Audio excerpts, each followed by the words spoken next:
पूरे दुनिया में हिंदू धर्म एक धर्म ऐसा है, हिंदू संस्कृति एक संस्कृति ऐसी है कि जहां के महिलाओं के बदन पर जो भी आभूषण है वो आभूषण है, खास करके माथे पे बिंदी होती है।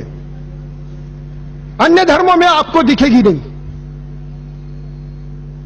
हाथ में कंगन होते हैं, पांव में क्या बोलते हैं उसको हमारे मराठी में, पंजेब, हाँ पैजन नहीं, वो खास करके वो जोड़ा वो होता है, नाक में नथ होती है और गले में मंगलसूत्र होता है।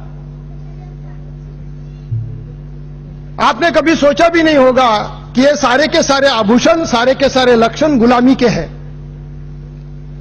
आर्यों ने इस देश के मूल निवासियों को पर आक्रमण करने के बाद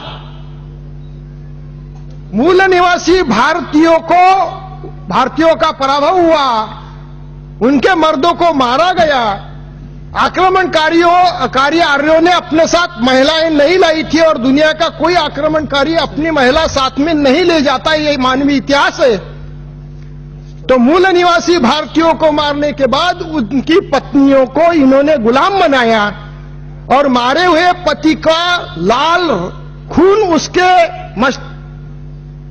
भाल प्रदेश पर लगाया और कहा कि ये ऐसा ही रहने दो ताकि तू मेरी दासी है, गुलाम है, ये मैं पहचान सकूं, और इसीलिए बिंदी का रंग लाल होता है। अब फैशन के कारण किसी भी तरह की बंदी लगा देती है, वो बात अलग है। यह आक्रमणकारी आर्यों का जो वाहन था वो तो घोड़ा था, ऊंट था। ये घोड़ा और ऊंट अपने देश से नहीं है। मूल निवासी भारतीयों का वाहन था वो बैल था, गाय थी, भैंस थी, इस प्रकार के जानवर थे। और आप अगर गौर से देखें तो ये ऊंट को और घोड़े को कब्जे में रखने के लिए क्या किया जाता है, नाक में नथनी डाली जाती है और उसको एक फिर रस्सी बांध के खूंटे को बांध दिया जाता है। पांव में लोहे का कंगन होता है, उसको रस्सी बांध के खूंटे को बांध दिया जाता है। ये घोड़े को और ऊंट को कब्जे में रखने के लिए जिसका वापर किया गया वही वापर इस महिलाओं को कब्जे में रखने के लिए किया गया है। इस ऊंट और घोड़े के नाक की जो नथनी है इसकी बेसर बन गई, नथ बन गई और इनके नाक में डाल दी। पांव में जो लोहे का वो कड़ा होता था उसको मिनी कर दिया और उसके पांव की उंगली में डाल दिया। अब रही बात मंगलसूत्र की, जरा जोर से आवाज देना, मेरा सवाल बहुत इजी है। मंगल का अर्थ क्या होता है? मंगल का अर्थ शुभ्र होता है, धवल होता है, सफेद, व्हाइट, पवित्र होता है।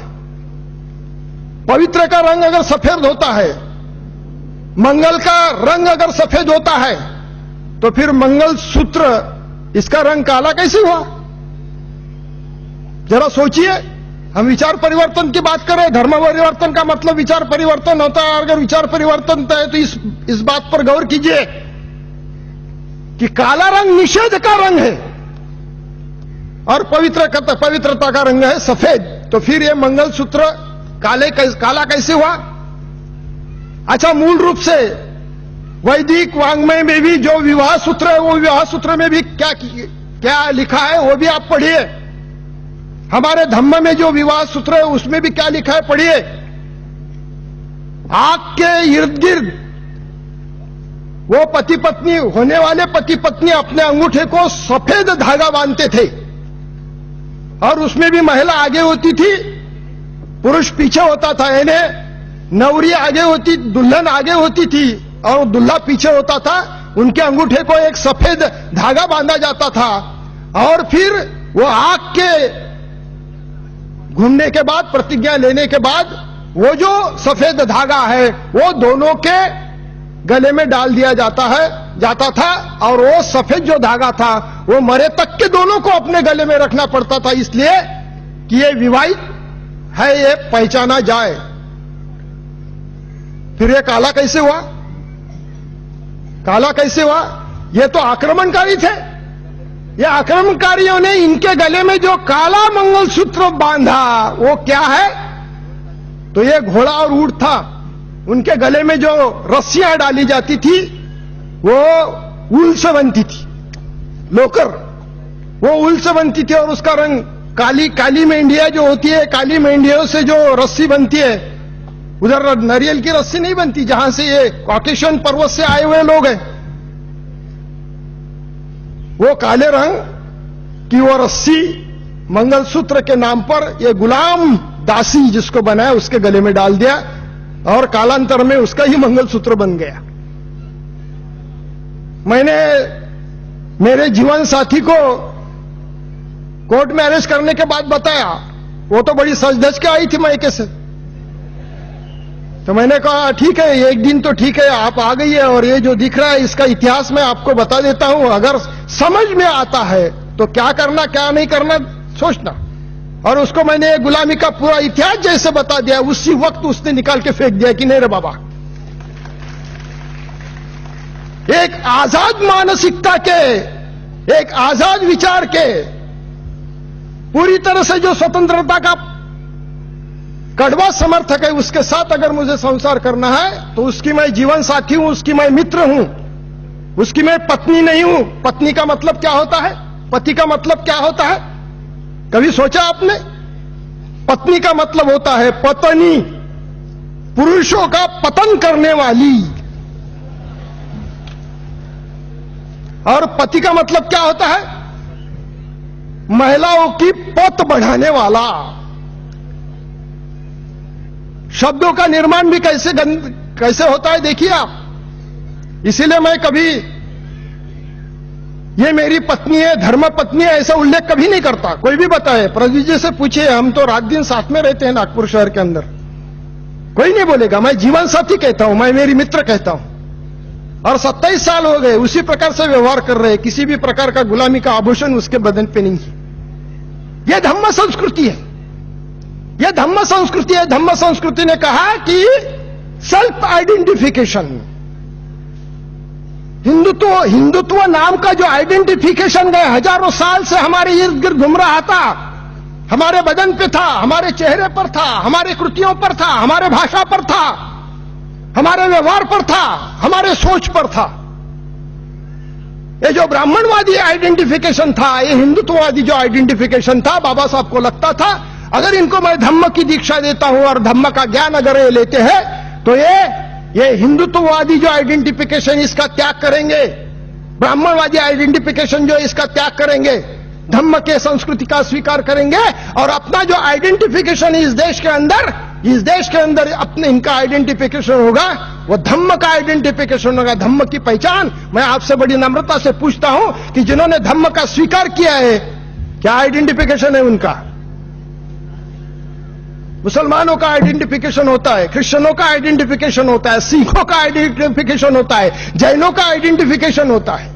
तो हमने अगर धम्म का स्वीकार किया है तो हमारा भी धम्म हमारा आइडेंटिफिकेशन होना चाहिए। मगर 60 साल हो गए, 50 साल हो गए, हम अपना आइडेंटिफिकेशन नहीं बना सके। क्यों नहीं बना सके? इसलिए कि हम धम्म का स्वीकार तो किए मगर धम्म संस्कृति का स्वीकार नहीं कर सके। जहां तक के संस्कृति का एक उदाहरण मैंने आपको दिया, ज्यादा मैं दे नहीं सकता कि इसलिए डोगरा जी इधर बैठे। सभ्यता की मैं बात करता हूं, सभ्यता की जब बात करता हूं, उस पर सोचता हूं तो मुझे बहुत अच्छा लगता है, बहुत अच्छा लगता है। मैं राष्ट्रीय स्वयं संघ के कॉलेज में लेक्चरर हूं। मैं राष्ट्रीय स्वयं संघ ने चलाए हुए एक कॉलेज में लेक्चरर हूं मराठी का। 89 को मैं वहां लगा। मेरे कॉलेज में सबसे ज्यादा जो मेरे सहकारी है वो ब्राह्मण समाज से है, मगर सामने जब आते हैं तो उनको मैं कहता हूं जय भीम, तो उनको पसंद आए वो बोलते हैं जय भीम। और जब मैं आगे जाता हूं तो जानबूझकर पीछे देखता है तो वो देखते रहता है ऐसा, क्योंकि उसको मालूम है कि ये जानबूझकर, दैट्स माई आइडेंटिफिकेशन, जय भीम इज माई आइडेंटिफिकेशन। धम्म सभ्यता का आइडेंटिफिकेशन अगर कोई है तो जय भीम है। तो जय भीम अगर धम्म सभ्यता का आइडेंटिफिकेशन है तो हमारे इटिकेट्स एंड मैनर्स की जब बात सभ्यता में आती है तो वो भी धम्म के अनुसार होनी चाहिए।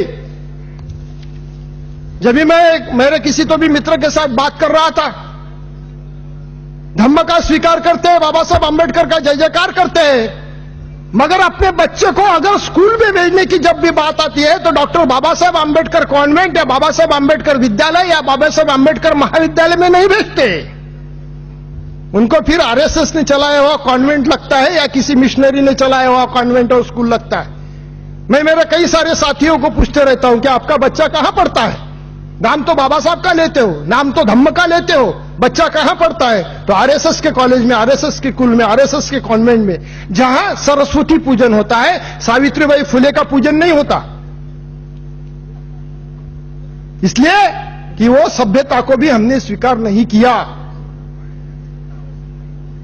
जहां तक व्यवस्था की बात है, व्यवस्था के धम्म व्यवस्था, डॉक्टर बाबा साहब आंबेडकर ने हमको जो भारतीय संविधान दिया, उस भारतीय संविधान को जो अभिप्रेत है, वो व्यवस्था के प्राथमिक अवस्था में हम नहीं है।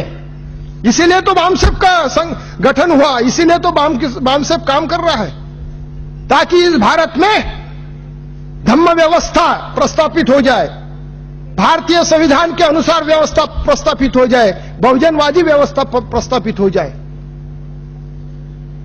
कल भी मैं बात करते वक्त मैंने कहा कि हमको हमारी सोच की पार्श्वभूमि क्या है, ब्राह्मणवादी है कि बहुजनवादी है? हमारे सोच की पार्श्वभूमि जब तक के बदलती नहीं, तब तक के धम्म को अभिप्रेत जो व्यवस्था है, वो व्यवस्था का निर्माण नहीं होता। बाबा साहब को जो अभिप्रेत है, उस व्यवस्था का निर्माण नहीं होता।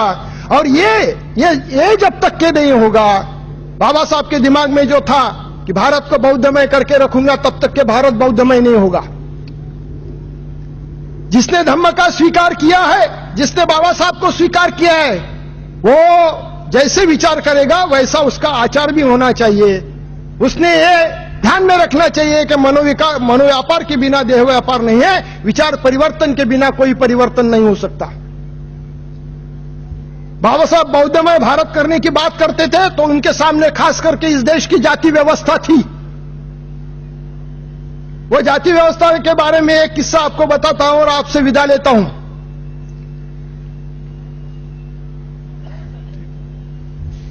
धूप काल के दिन थे, दोपहर का समय था। मैं मेरे एक दोस्त के तरफ गया, जैसे भी अंदर गया, घर में 6 लोग बैठे थे एक हॉल में। माताजी थी, पिता थे उनके, 2 बहनें थी, एक भाई था और एक कोई शख्स था। सारे के सारे गंभीर। मैंने 2 बार जय भीम किया तो भी कोई मेरे से बात नहीं कर रहा। तो मैं मेरे दोस्त के पास जाके बैठा और उसको कहा, यार आई एम वेरी सॉरी, शायद बहुत बुरा हुआ है। तो उसने भी कहा बहुत बुरा हुआ है। तो लगा इसके घर का कोई मर गया है। थोड़ी देर में ऐसे ही बैठे रहा और फिर पूछा कि लाश को नहीं लाया? तो उसने मुझे कहा किसकी लाश? तो मैंने बोला साले इतना बुरा हो गया, दुख की बात है, और फिर से मेरे को मेडिकल में हुआ क्या कुछ? क्योंकि घर में लाश तो दिख नहीं रही थी। नहीं, बोले कोई मरा नहीं। मरा नहीं है तो फिर ये गंभीर चेहरे से क्यों बैठे हो? नहीं, बोले बहुत बुरा हुआ। अरे यार, मैंने बोला सुन, बता तो क्या बुरा हुआ? नहीं, बोले दीदी की शादी टूट गई। हो सकता है कहीं फैमिली में अगर लड़की की शादी टूट जाती है तो मृत्यु के बराबर का दृश्य होता है। तो मैंने बोला कि बेमतलब मैंने सॉरी कह दिया। मैंने बोला क्यों टूट गई? जो लड़का था उसने कोई दहेज वगैरह मांगा? नहीं, बोले हमारी इसमें दहेज नहीं है। बहुत अच्छा लगा। तो मैंने बोला दहेज नहीं है तो वो लड़के का कोई लफड़ा वफड़ा था क्या? जो ध्यान में आ गया बाद में, नहीं बोले वो भी नहीं है।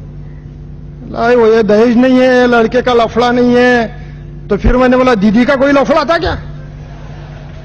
यार बोले तू कुछ भी बात करता है। मैंने बोला यार सच बताना आप क्या था? अरे यार क्या करना, बोले हम बावने बौद्ध है बोले, और वो लाडोने बौद्ध है बोले, और लाडोने को बोले वो बावने की लड़की चलती नहीं। तो मैंने उसको कहा कि यार तुम तो बुद्धिस्ट हो, बौद्ध धम्म का स्वीकार आपने किया? हाँ ना, बोले। तो मैंने बोला बौद्ध धम्म का स्वीकार करने के बाद जाति तो छोड़ो, उपजाति अगर नहीं छोड़ सकते कि काय को धम्म स्वीकार किया आपने? इसके पहले भी मैंने बात करते वक्त ये कहा कि मैं कुणबी मराठा पाटिल था, अब नहीं हूं।